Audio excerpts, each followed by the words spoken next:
Kentuckyana just hitting 6 a.m. here on your Friday, and we're glad you're joining us. I'm Grace McKenna. And I'm Jim Stratman, and thanks for joining us here on WHAS11, over on WHAS11 Plus 2, where we have a fun interview coming up here in our 7 o'clock hour, but we'll get more on that here in just a little bit. First, let's bring in Matt Breland, who's talking all about this dangerous heat. Matt, same thing as yesterday, but maybe a little bit of a shower today, too? That's the one takeaway I'll give for our Friday. We could see some extra chances for some of those isolated summertime showers to bring in some temporary relief for a few of you, but otherwise this heat advisory is still in place until 8 p.m. That's because temperatures are going to be in those dangerous values once again, close to the triple digits until we head into the afternoon. That's whenever they will be reaching triple-digit heat index values. 78 degrees for us just before sunrise this morning across downtown Louisville. Winds now out of the east at 3 miles per hour.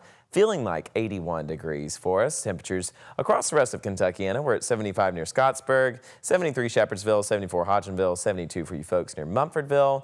On satellite and radar, you'll notice that we're continuing to stay quiet for us here in Kentuckyana. Several showers occurring just into northern Indiana, but those are not expected to head our direction.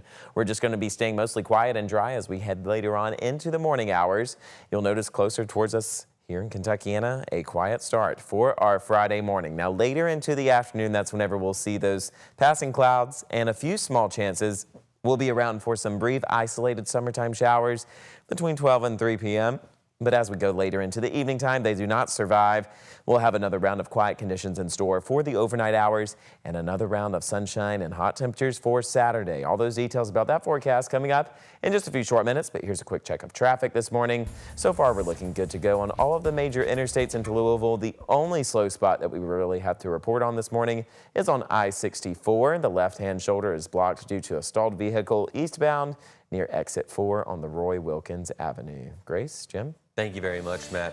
A young man is dead after an overnight shooting in the Shelby Park neighborhood. The LMPD says that shots were fired just before 9 o'clock last night on South Jackson and Camp Street. Officers found a young man with multiple gunshot wounds who died at the scene. Right now, there are no suspects, but the LMPD is still investigating. If you have any information on this case, you can call the anonymous tip line at 574-LMPD. Oldham County Police are investigating a shooting in Buckner that killed a father and son. Police responded to Clare Cove after midnight Thursday on a call from a young person who told dispatchers their dad and brother were fighting. Officers say they found 47-year-old Nadim Pasha and 17-year-old Elijah Pasha shot to death. Oldham County Police did not say who shot whom, but did say there's no danger to the public. The investigation is ongoing. Turning now to LMPD Chief Paul Humphrey, facing criticism for comments he made about the death of a Louisville woman. At a community event last night, he apologized, at times getting emotional. It came as people there pushed back on Humphrey's earlier apology in the day when he said that the woman, Latasha White, was involved in a murder plot. WHAS11's night team's Clarice Shaley and photojournalist Emma Gefter have more. Issue an apology and nothing else, this thing's going to fester. So let me ask you a question. What should I do? It was a statement. Police Chief Paul Humphrey seeing continued pushback from some people on his comments about the death of Latasha White, a woman who was reported missing on May 1st and found days later. The chief's apology also included specific details about her case. Evidence shows that at the time of her murder, the two were en route together to commit another murder. White's death has brought up a continued conversation to issues with LMPD's practices and handling of cases involving black residents. It was one statement, it was one sentence, but it enforces and reinforces a pattern that some people have seen. And whether you like it or not, you took the job. So now you have to correct that. At this evening event held by LMPD at a barbershop, Humphrey with a frank assessment of their criticism of him. Like, I'm not discounting people's frustration. I get it. I'm frustrated too. You think that just because I put on this uniform, I don't carry the history of my blackness around with me. I carry the same thing that you carry around every day on this black skin. You don't think this is frustrating for me too? I watch little black boys get killed all the time. Been picking them up my whole life since I've been an adult. Same as you had buried them. It hurts me just as much as it hurts you. This comes out of events by LMPD to connect with the community. This time, the tough conversations happening in the Boys to Men barbershop off Manslick Road. Through these close conversations, there's hope. And the way you build trust and transparency is by showing up and having frank and honest conversations, and he did that. That the chance to build a relationship hasn't been cut off by a mistake. In Louisville, Clarice Shaley, WHAS11 on your side. Now, the chief did say later on that the next meeting would be on August 25th at the Jefferson Mall, with more details on that meeting coming here in just a little bit. I feel like he meant it. There's no need for apology. You said what you said. You meant what you said. Just do your investigation. There's no need to speak on an ongoing investigation. I feel like that's not your job right now. That is sound from the family of Latasha White. We do want to also bring you this statement from Councilwoman Tammy Hawkins, who sent us this message as well, saying in part, quote, "I am glad he apologized for his error in phrasing, but he needs to be more mindful about what he says publicly, as he has affected Miss White's family as well as the Black community. It seems to me that he is also trying to excuse the comments he made by giving more information on the case that was not public information up until now."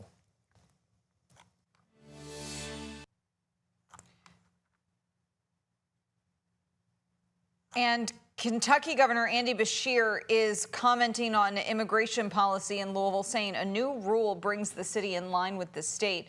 This week, Mayor Craig Greenberg changed a detention policy at LMDC, saying some immigrants will now be held for 48 hours to allow Homeland Security to be notified. Thursday, Beshear was asked about the change, which was made to get Louisville off a list of what the Trump administration considered sanctuary cities. The mayor was, and the city was, but let me say, I don't think that they were ever a sanctuary city. I think that those criteria weren't met, weren't close to met, and I was asked to opine on that as Attorney General several times. I think they were faced with little choice, and they're now in line with the rest of the state. The governor said this wasn't a broader statement about different immigration efforts, and said the mayor had very little choice in the matter. A natural gas pipeline that's been the subject of massive protests is getting installed in Burnheim Forest. Some see the project as a scar on the forest, but Burnheim officials tell us that they see a future of new planting opportunities once the LG&E line is installed.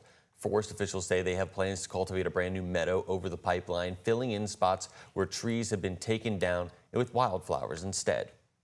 We're going to put in a mix similar to this. It's going to be heavy in milkweeds, coneflowers, mountain mints, and other species that are going to attract grassland birds.